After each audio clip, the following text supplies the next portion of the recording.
Bien, Monsieur le Président de la Polynésie française, Monsieur le Ministre chargé du numérique, Monsieur le Ministre, le gouvernement vous accompagne, Monsieur le Président, une partie, et c'est très bien pour cette journée.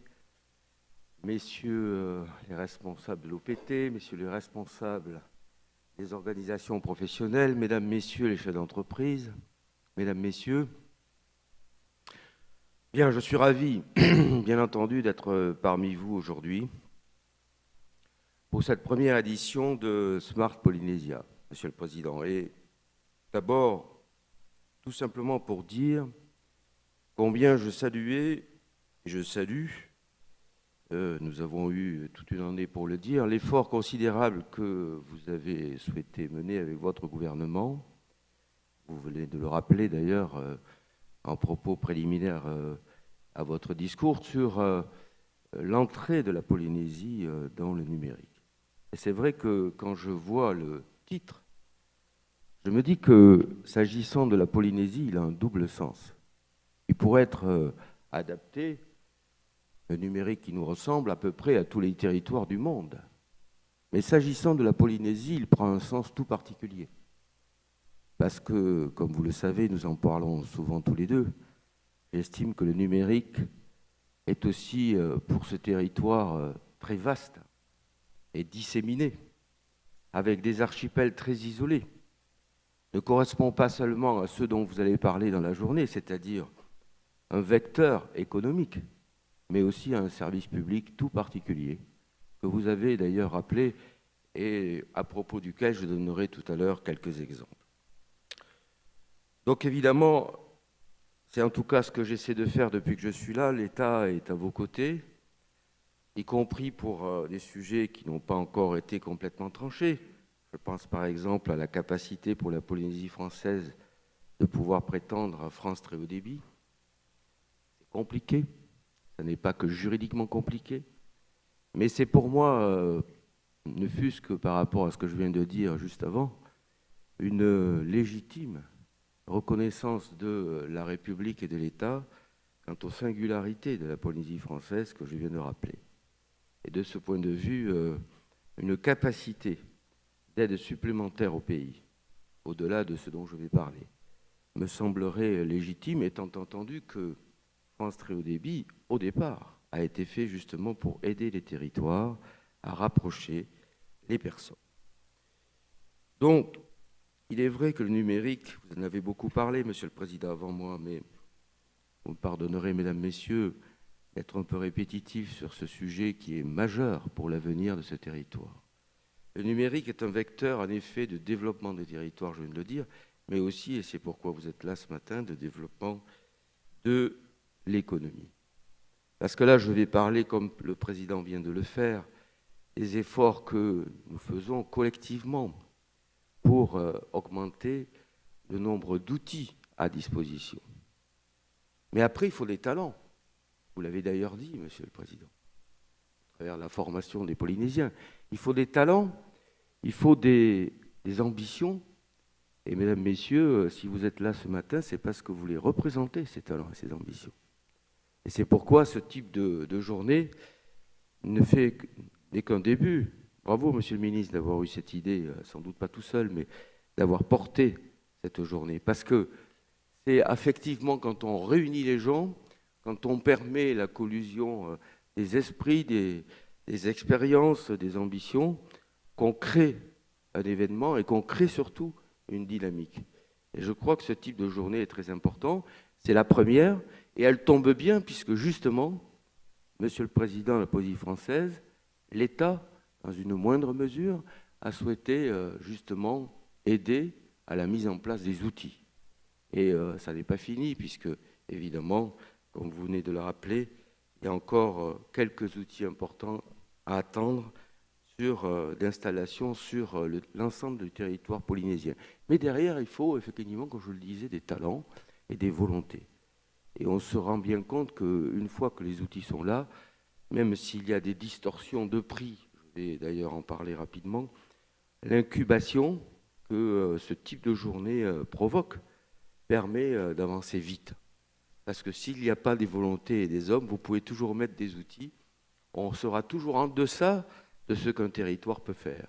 Et c'est le talent qui permet d'optimiser les outils qui sont mis à disposition. Et je sais désormais, pour être là depuis quelques mois, que la Polynésie en est parfaitement capable.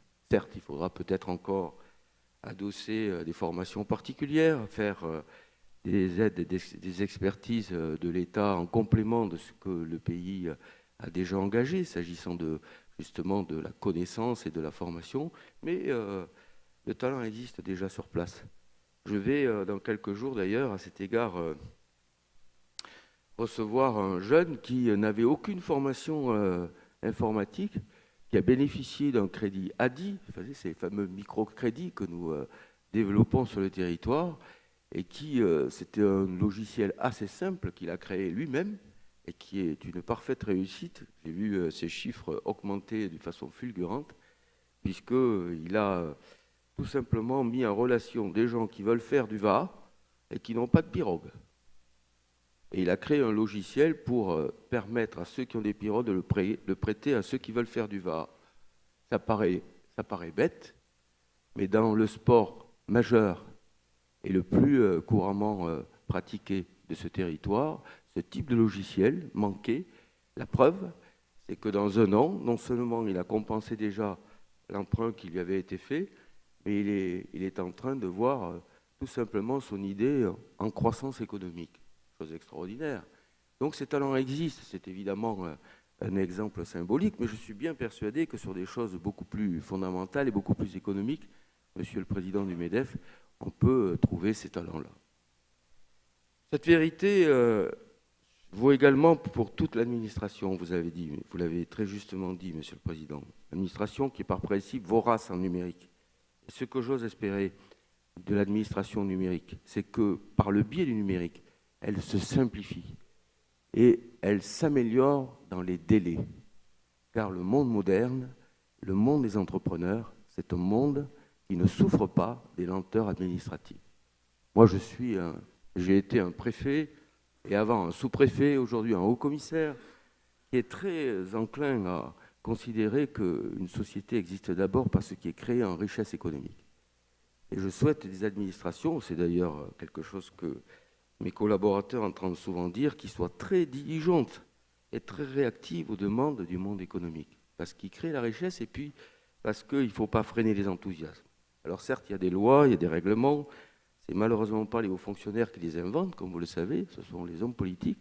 Moi, je suis censé les appliquer. Mais par contre, il y a façon et façon de les appliquer. D'ailleurs, le président de la République, quand il parle de subsidiarité, il a en tête justement la capacité pour les hauts fonctionnaires et donc pour l'administration d'aller selon tout simplement les nécessités locales, d'aller vite dans les instructions et dans l'accompagnement des entrepreneurs. En tout cas, sachez, pour ceux qui ne le savent pas encore, que je suis un haut-commissaire qui est branché, moins d'ailleurs dans l'informatique que sur cet objectif qui me paraît majeur pour les entreprises.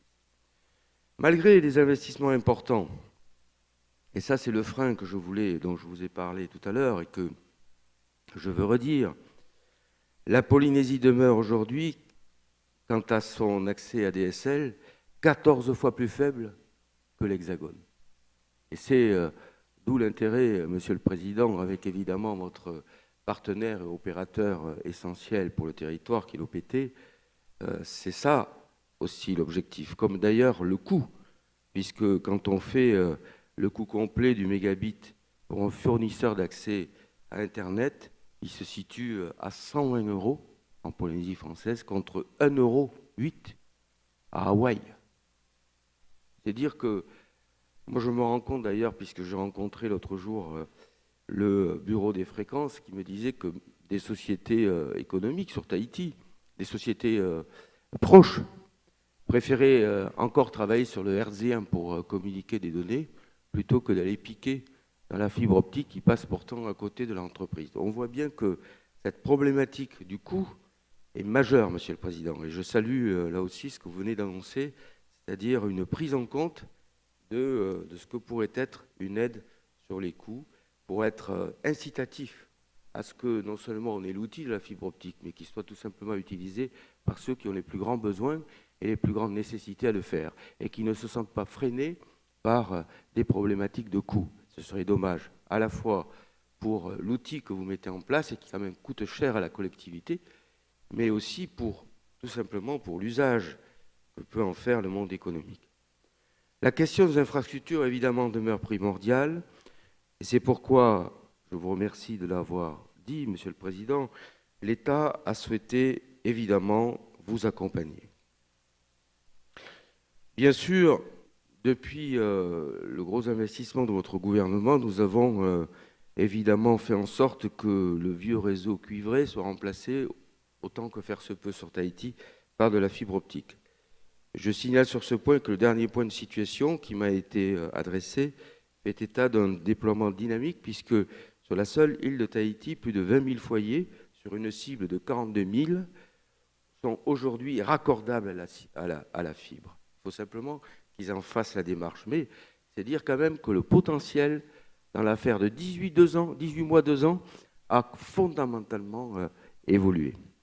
Le câble Natitoa dont vous avez parlé et qui me semble être un investissement majeur du pays, évidemment, je suis à vos côtés pour en défendre, évidemment avec l'OPT bien sûr, la problématique liée à la défiscalisation. C'est pour moi le sujet majeur, la défiscalisation. C'est en cours de discussion à Paris, mais ça me semble évidemment très important. Et puis le schéma directeur d'aménagement numérique, auquel vous avez aussi fait référence, qui a permis de dresser un état des lieux de l'existant et de définir les orientations majeures de développement.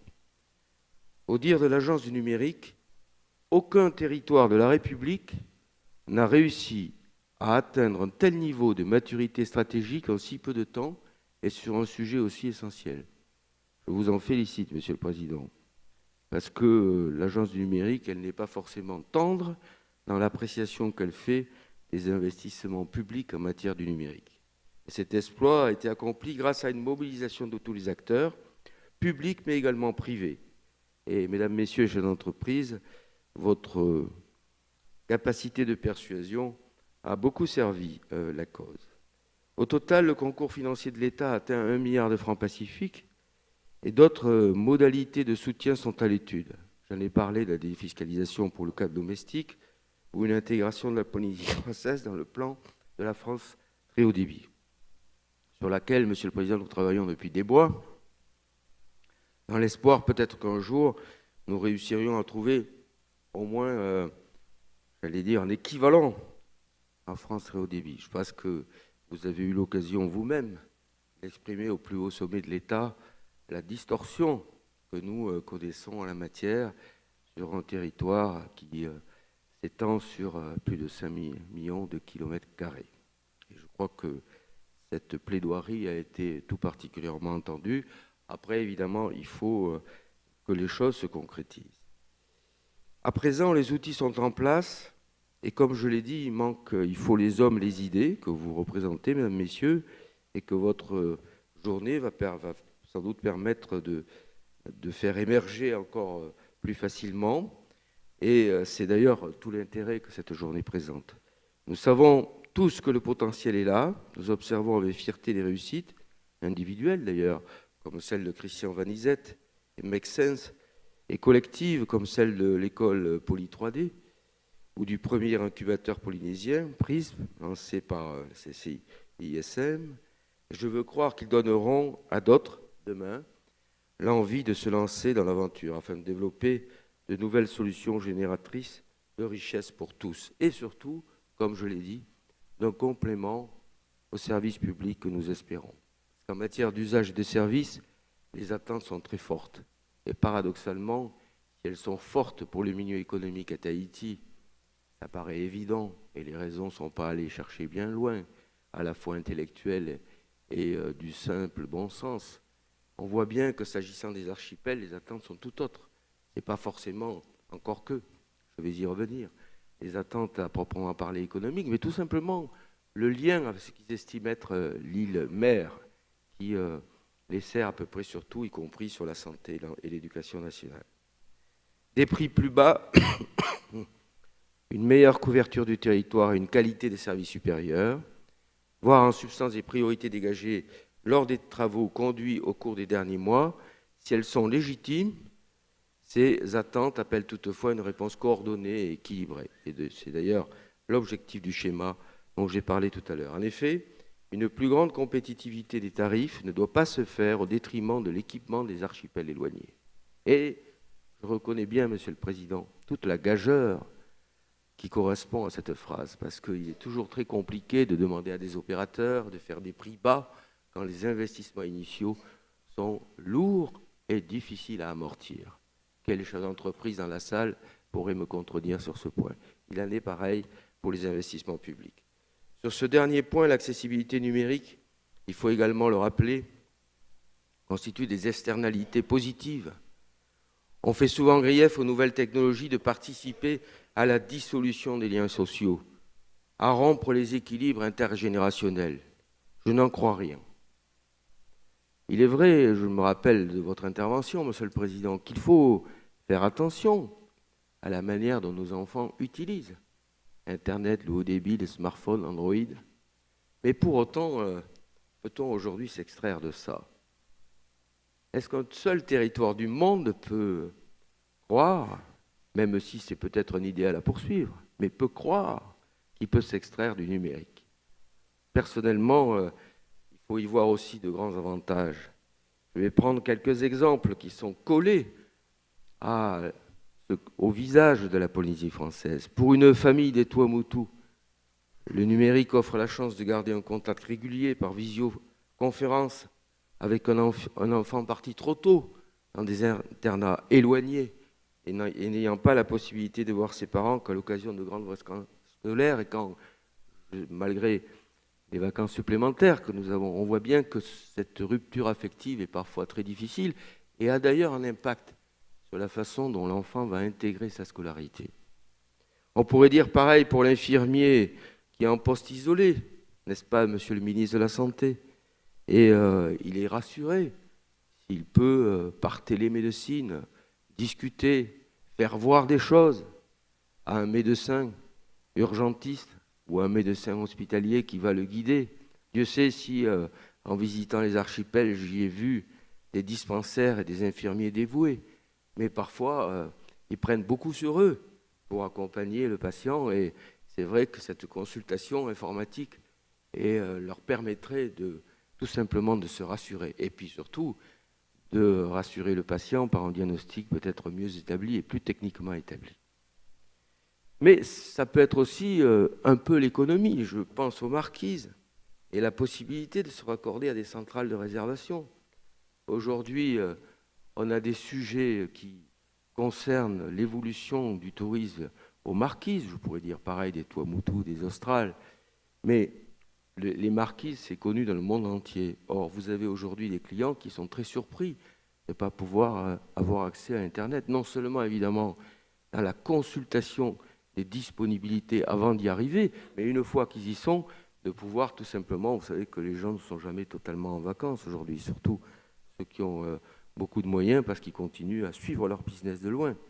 Il est évident, Monsieur le Président, que votre câble va permettre ça, et donc d'une certaine façon, et même d'une façon certaine, améliorer immédiatement la fréquentation touristique et surtout hôtelière des marquises. Et moi, on en a souvent parlé, le téléenseignement, la télémédecine, en termes de service public, pour le commissaire que je suis, me semble être majeur. Je viens d'en parler, mais il va se développer. On peut d'ailleurs très bien imaginer que dans 20-30 ans, on ait un robot chirurgical aux marquises ou dans des archipels éloignés, voire même qu'une consultation puisse être faite depuis Nouméa, quand on pensait à la liaison inter-territoire pacifique, Nouméa ou autre, ou Auckland, avec tel et tel spécialiste qui pourra, grâce à la fibre, tout simplement communiquer avec des praticiens de l'hôpital ou des praticiens des cliniques tahitiennes. Bref, je crois aujourd'hui que le monde interconnecté qui se profile pour tous, où que nous soyons, le coût du mégabit tend à devenir le nouvel étalon de mesure, à l'instar de ce que fut la tonne équivalent pétrole, qui a marqué la fin du 19e et la totalité du XXe siècle. On voit bien d'ailleurs que les grandes orientations du monde aujourd'hui se détournent du pétrole progressivement. Et qu'est-ce qui va être la prochaine référence absolue? Et le prochain étalon, c'est en effet le mégabit. Et la capacité de démontrer, d'où l'importance des investissements que vous avez décidés, Monsieur le Président, puisque d'une certaine façon, vous construisez la reconnaissance internationale de la Polynésie française dans un avenir que l'on estime lointain, mais qui en réalité va être très rapidement devant nous. Voilà, mesdames, messieurs, ce que je voulais tout simplement dire à l'ouverture de cette journée. Dire que, et vous répétez que vous êtes dans cette première journée, d'une certaine façon, un petit peu l'avant-garde de ce que nous attendons. L'outil existe déjà, l'outil va être amélioré, comme l'a dit le Président, y compris dans les coûts, et j'ai bien entendu votre annonce, Monsieur le Président. Il faut maintenant, je le répète, de la volonté, de l'ambition et du talent. Je suis persuadé, mesdames, messieurs, que vous portez ces trois dimensions à l'échelle d'un sujet qui est le sujet d'avenir pour le monde entier, donc pour la Polynésie française. Je vous remercie. Merci, Monsieur le Haut-Commissaire.